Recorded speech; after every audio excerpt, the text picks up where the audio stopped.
Bon matin tout le monde, ici Sophie, praticienne Reiki, Tianchi, consultante pour besoins X avec les gens, à leur évolution. Moi, je devrais dire ça pour consultante en évolution personnelle avec les gens, pour les aider, les accompagner en fait dans leur développement à eux, leur poursuite à devenir la meilleure version d'eux-mêmes. Donc, bonjour, je vois pas qui est là, mais bonjour. Aujourd'hui, ce matin, on va parler de la blessure du rejet qui était question hier. Et ce qui disait, je décide de bien respirer et de trouver une autre possibilité quand se produit une situation où je voudrais fuir. Est-ce que ça vous arrive, vous, de vous retrouver à un endroit puis de vouloir juste partir au lieu de rester là et d'affronter ce qui peut se produire? Je donne un exemple. Vous arrivez, il y a des nouvelles personnes, vous arrivez dans un nouveau groupe où vous devez rentrer à un endroit où il y a des personnes où vous connaissez moins, vous devez faire face.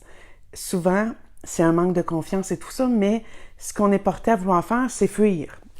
C'est d'éviter s'il y a une activité qui nous est proposée parce qu'on a un sentiment à l'intérieur d'inconfort, parce que on ne sait pas trop comment aborder ces gens-là, on ne sait pas trop comment s'introduire dans les conversations. On vit souvent ces inconforts-là, puis habituellement, lorsqu'on écoute cet inconfort-là, puis qu'on ne l'affronte pas, on est porté à fuir, on se dit « Non, moi, sais-tu, j'irai pas manger au restaurant avec vous, ou j'aurai pas cette activité-là avec vous pour... et vous êtes porté à fuir ou à toujours... à ne pas vous intégrer.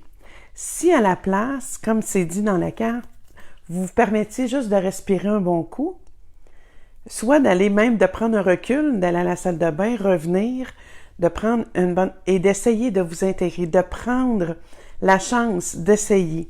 Est-ce que ça changerait quelque chose? Assurément que oui. Pour ceux qui l'ont expérimenté, ça change des choses. C'est sûr que c'est pas facile, ça nous met dans un inconfort. Parfois même, ça nous met dans des situations où c'est des faits cocasses qui peuvent arriver parce c'est comme réapprendre à marcher, en fait. Hein? C'est la même chose. On va être dans des situations où c'est ça un peu plus cocasse et plus... Donc, si je décide de pas fuir, mais de faire face, il y a beaucoup de chances que je ne vive plus la blessure du rejet. Parce que lorsque je fuis, je vis la blessure du rejet beaucoup plus parce que je j'ai pas le sentiment d'être à la hauteur des gens, j'ai pas le sentiment que je suis acceptée des gens parce que je me suis tassée et je suis allée ailleurs.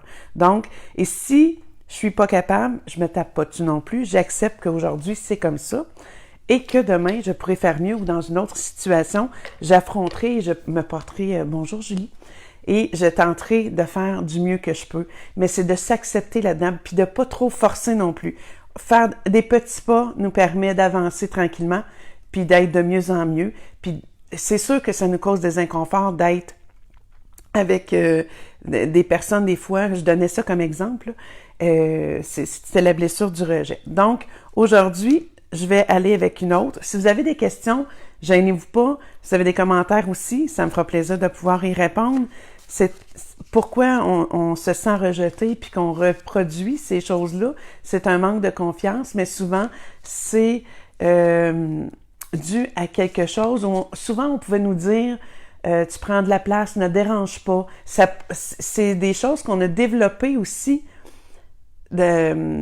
lorsqu'on se faisait dire des choses, soit à l'école, soit à des endroits comme ça précis, on a développé cette faculté-là de se faire petit, hein, de se mettre plus en retrait, de pas trop s'imposer notre présence. Tandis qu'aujourd'hui, on est beaucoup dans autre chose.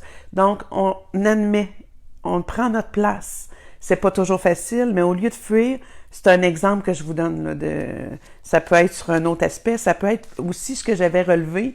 Ça mettons avec vos enfants.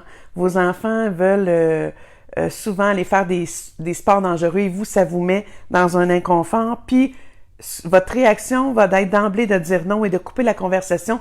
Vous fuyez ce que ça fait vous produire à l'intérieur et vous voulez surtout pas dire à votre enfant la peur que ça peut soulever. ou de lui exprimer que c'est vraiment par rapport à vous et non par rapport à lui. Vous fuyez la situation au lieu de prendre le temps de vous asseoir, de lui expliquer et de comprendre pourquoi lui souhaite faire un sport dangereux comme la moto, mettons, ou aller faire la motocross ou des choses comme ça. Je sais que les garçons aiment beaucoup ça. Ou pour vous, peut-être que la natation, d'être dans l'eau, ça vous procure une peur. Vous voulez pas que vos enfants aillent suivre ça. Vous avez vos peurs à vous que vous transmettez. Donc, pour éviter ça, vous vous dites un nom tout de suite et catégorique et vous n'expliquez pas. Il faut expliquer, aller soulever les peurs que ça peut éveiller chez vous, puis d'affronter ça. Et vous pourrez avoir le sentiment de réalisation aussi à travers ça. Donc, je pige nos cartes, j'y vais. Pour pas vous tenir trop longtemps ce matin, je vous parlerai tout le temps. Et voilà, on va avec l'humiliation ce matin. Je décide d'être attentif au moment où je me juge d'être trop lent dans mes mouvements physiques.